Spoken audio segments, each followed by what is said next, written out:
Hi guys, Paul Seils here. Thank you for joining us for this presentation, this webinar on Get Reset Ready and Thrive. Are you reset ready?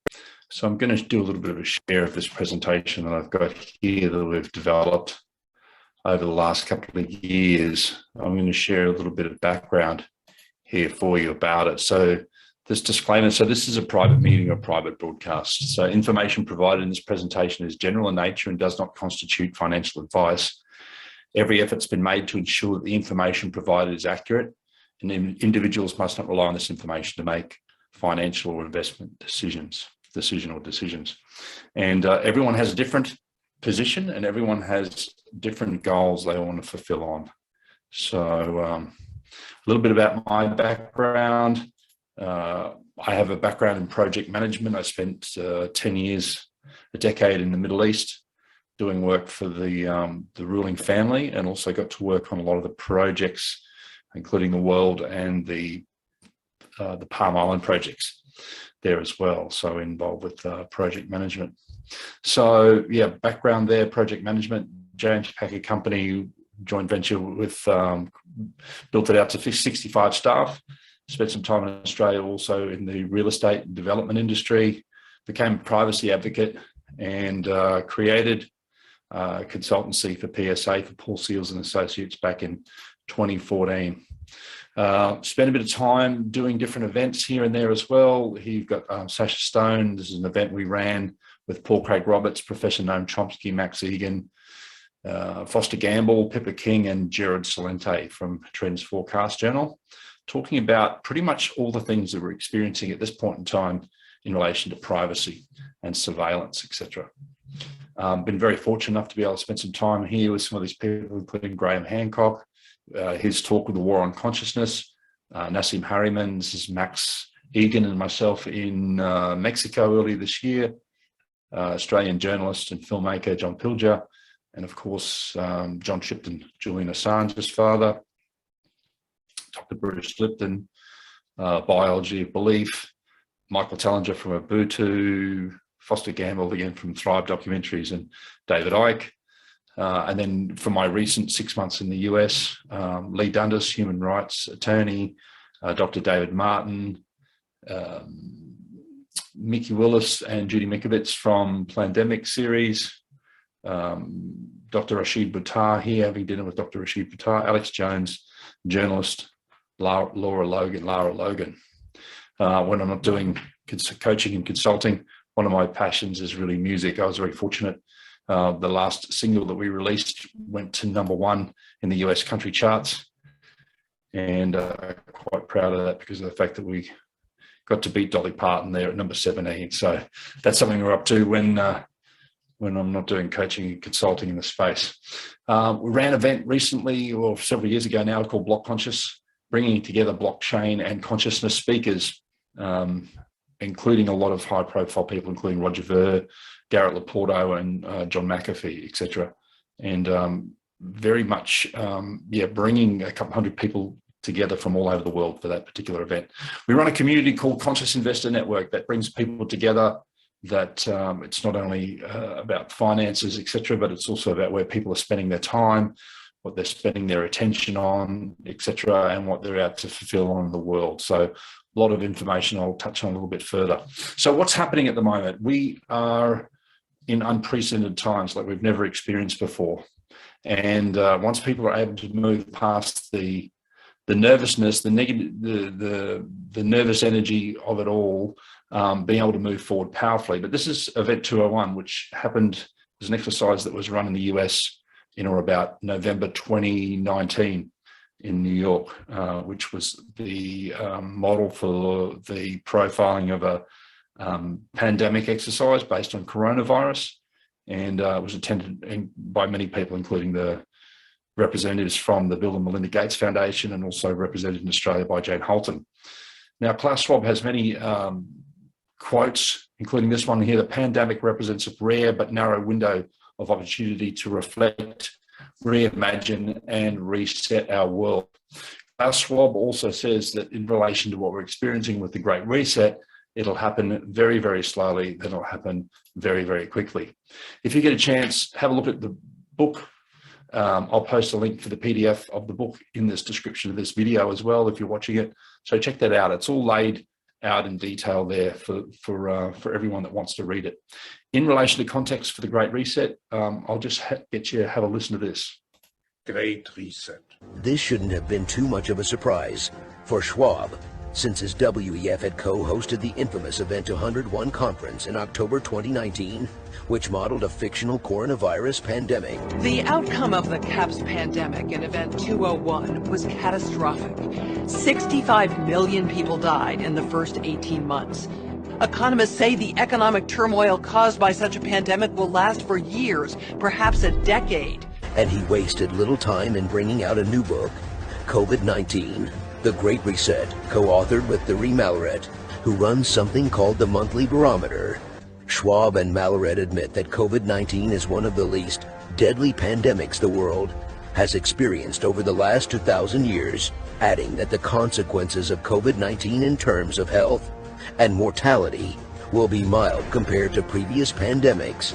They add it does not constitute an existential threat or a shock that will leave its imprint on the world's population for decades.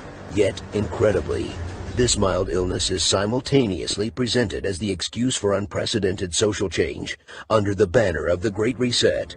And although they explicitly declare that COVID-19 does not constitute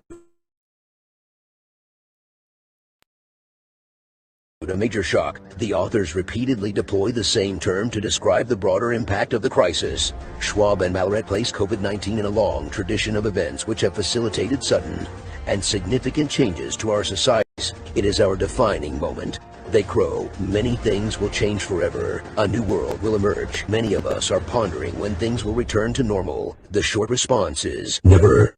With the pandemic, the digital transformation that so many analysts have been referring to for years, without being exactly sure what it meant. Welcome to the year 2030. Welcome to my city, or should I say, our city. I don't own anything. I don't own a car. I don't own a house. I don't own any appliances or any clothes. It might seem odd to you, but it makes perfect sense for us in this city. Everything you considered a product has now become a service. So very interesting. That gives you a little bit of context about what they're talking about there in relation to the Great Reset. So we're entering uncharted waters at this point in time, and totally unprecedented. And people, majority of people are really oblivious to the impact that's about to be caused in the coming years.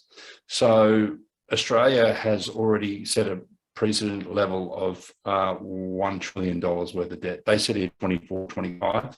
That's well ahead of schedule at this point in time. A lot of people that are in Australia have noticed massive increases in inflation, costs of living, costs of energy, costs of rents, etc. That's already started to go through the roof. This article here, none of the information that we're providing here is anything that can be deemed conjecture, speculation, or conspiracy theory. All this information is all taken from the mainstream media, which is publicly available. This here from April 6, 2020. Australians warned they could be taxed for a generation to pay off $1 trillion debt as the budget blows out, fighting the coronavirus. So for anyone that's uninitiated in relation to what a generation is normally termed about 25 to 30 years. The Reserve Bank of Australia throws $100 billion to save the Australian economy. So this is Australia's version of quantitative easing and basically creating digital currency, just typing it in and creating those funds. So we're also seeing a unprecedented level of mass surveillance that's occurring. And this was evident from what the police were doing in relation to surveillance of people, tracking people's phones, that they'd traveled a certain distance from their proximity, etc. So we do a lot of work around privacy with clients and making sure that that's in order moving forward. It's really going to be very important to be covered off on that. The next thing that we make people aware of is in relation to the agenda around the social credit system. And if you haven't heard of the social credit system, here's a little bit of context for you. Everywhere she goes, Ouyang Haoyu is followed. What she buys, how she behaves, is tracked and scored to show how responsible and trustworthy she is. It's called the social credit system, and in one version now being tested, a person's reputation is scored on a scale of 350 to 950. And Haoyu, with a good score of 752, is okay with it. In fact, most people are. It's a mechanism like pushes you to become a better citizen. It's big data meets Big Brother, expanding how the government monitors, understands, and ultimately controls its 1.4 billion citizens. Thanks to advances in artificial intelligence and facial recognition, and a web of more than 200 million surveillance cameras. Are people bothered by privacy concerns? We think the lot of camera keep the safety is really good. We can accept it. Companies are experimenting with the algorithms to help the government create the new national social credit system. The government also has pilot projects. In one, citizens are required to do hours of unpaid work to get benefits. And scores are docked for things like littering, a messy yard, gossip, even jaywalking. Video of offenders is shown on the local news. And information collectors like Zhou Aini are paid to report on their neighbors. Her quota, 10 entries a month. Like the man who carried a drunk person home. A good deed, she says. Good social credit gets rewarded with perks like cheap loans and travel deals. But a bad score means public shame and worse. Huang Huijun lost a court case and didn't pay. Now he's on a government blacklist. I can't buy airplane or train tickets, he says, and the list goes on. Being discredited makes it hard to get a job or put kids in top schools. The social credit system will go nationwide next year, and few here are willing to criticize it. Something that may pose a risk itself for a bad score and the life that comes with it. Janice Mackey for NBC News, Beijing. So a lot of camera keep the safety. Everywhere. So a lot of people think, well, that's only happening in China, but most of the Western countries have all trialed the social credit system. Here is an article from 26th of April 2019. Australia is preparing to debut its version of the Chinese regime's high-tech system for monitoring and controlling its citizens. And yeah, this one was actually tested in Darwin. So it's actually getting rolled out right across the world and the West at the moment. So people are like looking for remedies in relation to response and what they can do to participate. Protest is certainly an avenue for that. Many people have.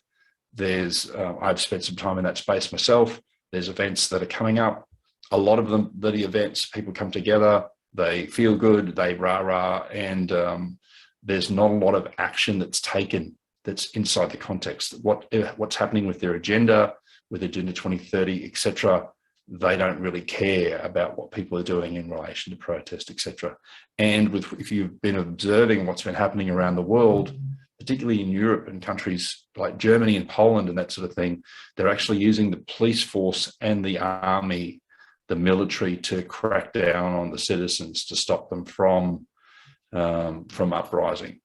Politics, a lot of people in the community have moved into politics. In the political arena, again, it's a little bit limited and long-winded, but we acknowledge anyone that's willing to step up and contribute into that space. Legal action is certainly an option as well, although there are class actions, etc., happening at the moment. A lot of them are long-winded and very expensive. So it's not uncommon for class actions to be drawn out for as long as 3, 4, 5 years, etc. So, but certainly an avenue for those that wish to pursue it. The foundation and fundamental aspect, apart from people's spiritual practices, etc., is going to be maintaining your health and well-being moving forward for the rest of this century. So getting your health and well-being in optimum shape, and I'm talking about in all regards in relation to your diet, the food that you're eating well, eating fresh, eating organic, clean, clear water, your health activities, keeping fit, exercising. And I'm not talking about just in relation to people saying, well, you know, I eat I eat okay and that sort of thing. There's always a level of performance and somewhere else for you to be able to go with your health and well-being for what we're facing moving forward. This is me. I was about 110 kilos and then just really threw myself into it and did physique training and that sort of thing. Placed second in state and like sixth in the world for physique competitions. But there's levels and layers that you can go to in relation to increasing your performance in relation to your health, including things like intravenous, high-dose intravenous therapy for vitamins and hyperbaric chambers, all sorts of things that you can really do to beef up your wellness moving forward. Community is definitely an important and significant part for you to find your physical and digital community moving forward, to be connected in and to be supported as we go through this transition at this point in time. And encouraging people to either to be able to learn, or if they have the ability where they live to grow food, or find a cooperative of people with community gardens or someone else that has property, etc., so that you can be able to sustain yourself moving forward. Obviously, this is going to be a bit more related to people that are living in countries or areas that are higher density. And that's why there's already been a mass exodus of people out of the high density areas, etc. So encouraging you to grow food or develop relationships or develop skills in relation to growing food. And rebellion, it's not what you think. So privacy also has been a major part of what we've been experiencing in the last couple of years, and will be more so as we move into the rest of this decade. It's very important to be able to maintain your sovereignty in relation to what's being imposed at the moment. And part of this agenda, not only digital currencies, I mean digital fiat currencies, which we'll talk about a little bit more, but also leveraging this article here, leveraging digital identity for greater financial and social inclusion. So this is all about digital identities. So if you have a look at this article here, which is again freely and openly available on the website, in relation to, they're promoting it in relation to doing good, about people being able to prove their identity, etc. But this one article here aims to provide legal identity for all by 2030. Many developing countries have implemented some form of digital ID scheme tied to specific functions or serving a subset of the population. For instance, Thailand's national ID system enabled the country to expand health insurance coverage from 71 to 95% in less than 2 years. Peru has achieved a near universal ID, and as a result brought in 45 million in annual revenue for the government. Nigeria implemented a digital ID system for civil servants to enable it to, etc. But this is the digital ID. This is the national identity card for the Republic of Nigeria.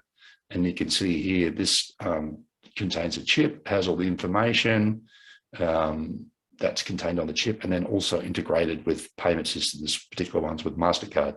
So integrated with payment systems, etc. So that's in relation to digital IDs.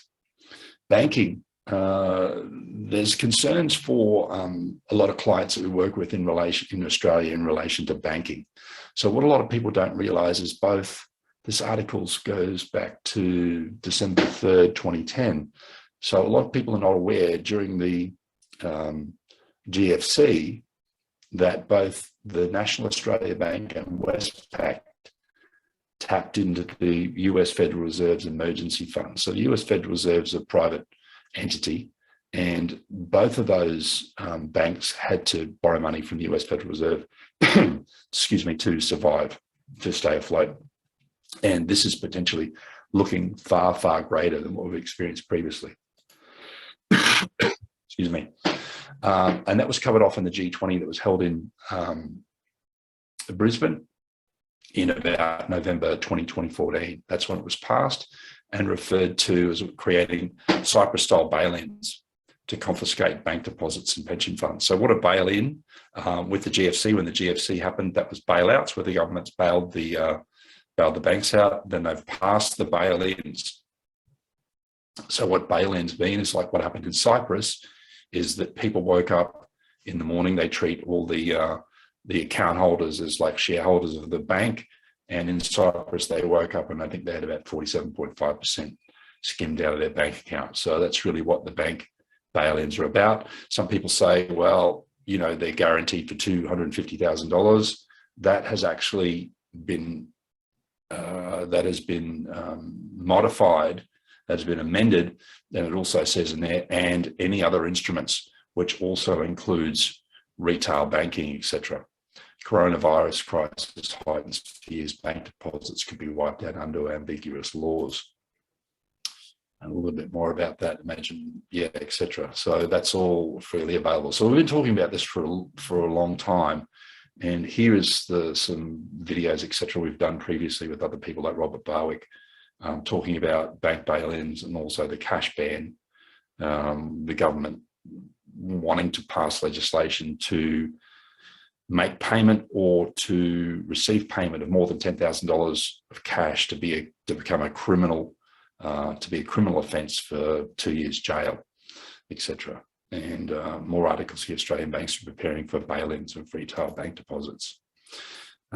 Digital fiat currency. Talking about digital fiat currency, Australia's central bank launches digital fiat currency. That's back in 2020, but they've actually been using it for a long time in their back end there. So part of this agenda is really about rolling out central digital fiat currencies. And this is an interesting article here because it goes into a little bit detail about the then ASIC chairman, Greg Medcraft, predicted traditional bank accounts may be unnecessary within a decade as central banks begin issuing their own digital fiat currency. But this is the real point here, which needs to be, this is the kicker. So it says with central bank issued digital currencies, you might not need a bank account anymore, Mr. Medcraft said. A digital fiat currency, while convenient, would also be convenient for the government, able to be taxed, tracked and confiscated at will. So you can read between the lines on that one. So we're working with clients in relation to strategy, having people be best positioned for what they want to fulfill on and what they're dealing with moving forward. The first strategy is really about removing any unnecessary debts. And this is an article here from The Independent. Coronavirus will bankrupt more people than it kills. And that's the real danger at this point in time. This is what people are dealing with.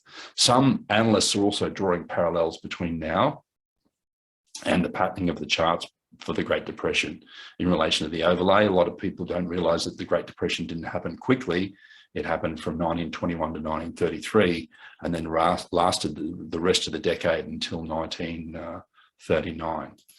So, but we've been talking about this for some time. Here's some of the posts and things we've been sharing with people publicly. This is from 5th of October 2018, World Economy at Risk of Another Financial Crash. That's coming from IMF. Australia warned to prepare for severe housing collapse and banking crisis. That's also from December 2018. So that's the bad news. The bad news is out of the way. You can have a sigh of relief. There's some good news for those that are prepared. And that's that the greatest transfer of wealth in our lifetime is before us at this point in time. For those that are able to anticipate the shift about what's coming and stay in front of the curve and get in front of the wave for what's occurring at this point in time. We work with clients about where they're at with their assets as far as their assets are concerned. So looking at primarily the first thing is all about risk and protection. And then this for clients is really about an opportunity to be in the conversation about what it is that you want to create moving forward. But part of that is like securing your position in relation to banking and finances, not only just banking, but also finances and the income generation moving forward. Debts and risk, looking at where your debts are and where you're exposed as far as risk is concerned. Assets, looking at mortgages and any borrowings, creating and generating of multiple income streams. superannuation, encouraging people to take control of their superannuation for themselves.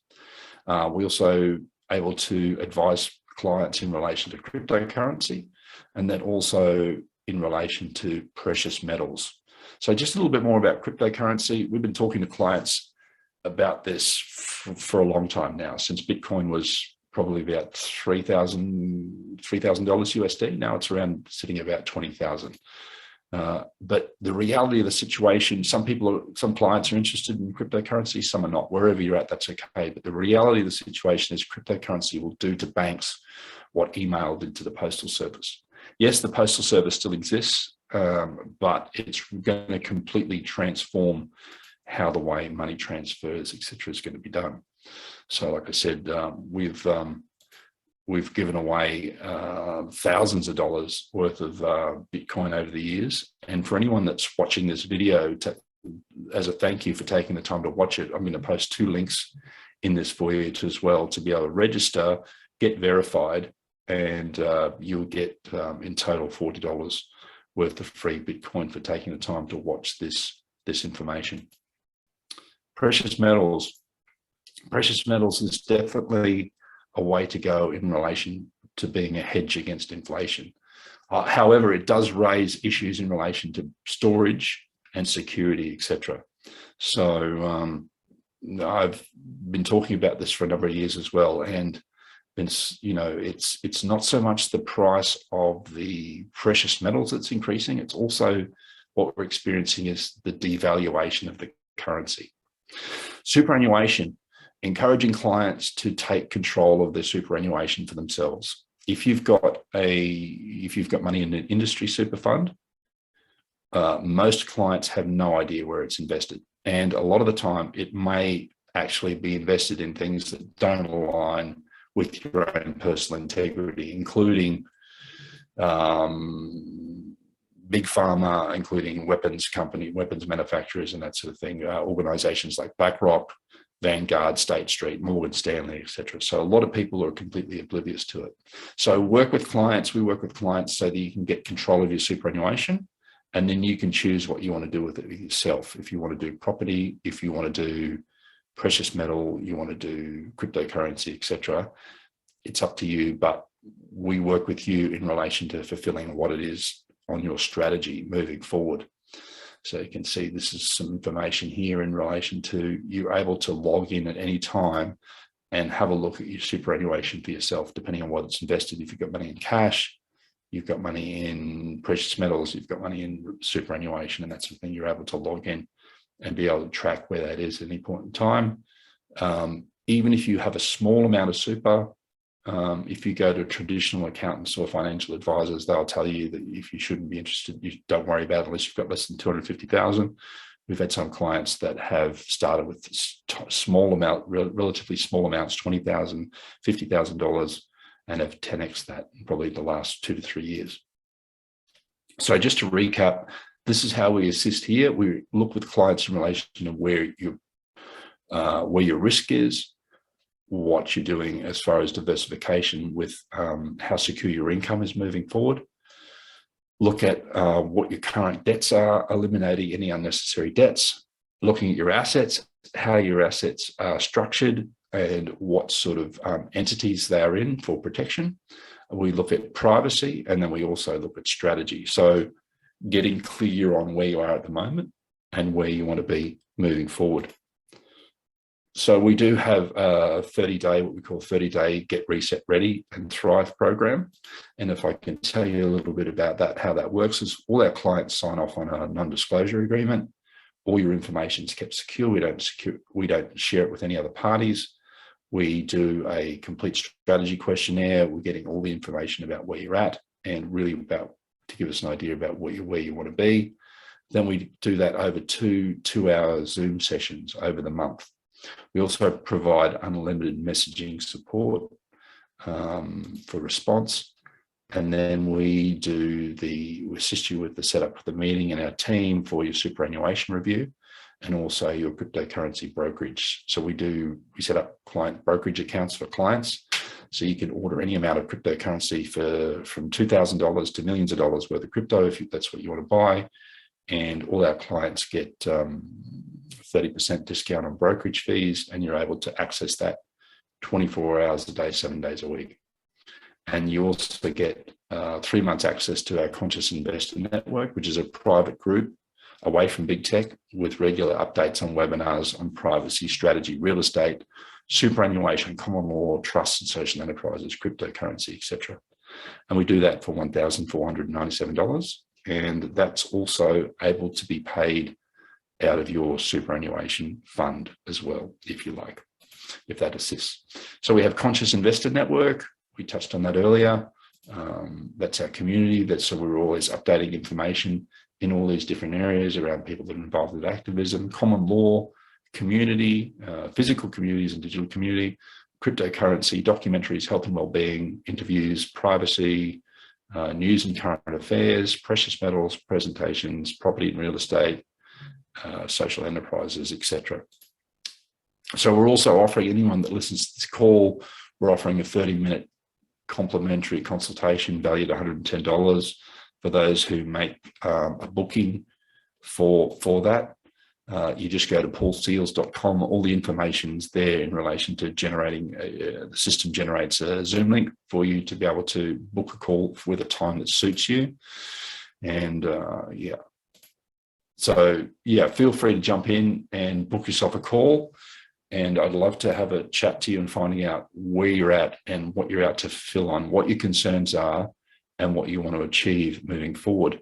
So it's about being able to shift your context so that you're able to have your affairs in order. So you've got some peace of mind about and clarity about what's happening and what you're out to fulfill on without going into any fear around it. This is Garrett Laporto, who lovely guy, spoke at one of our events for us. And I just want to share this with you in closing. I do really appreciate you listening to this video, and I'd love to have a chat to you further if you can make that work. Thank you. Cheers. Life is a conversation between the lowest expressions of physics and the highest expressions of the spirit.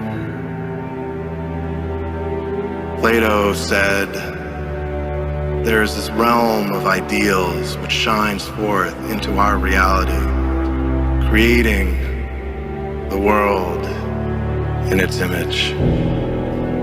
But we find ourselves too often in the pits of despair, the pits of antagonism,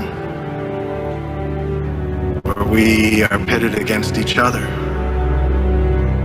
fighting for scraps, fighting for power over one another, fighting for what we think is right in the face of so much opposition. And when we are entrenched in these battles, we can call on a light, a transcendent light, the light of the Most High. And this light that is within each of our hearts and minds, this light illuminates our hearts, our souls, our consciousness. And that is our opportunity going forward in this world to create the world in the image of love. For love, when released into the world, goes on and on, reforming, reshaping the world in its own image.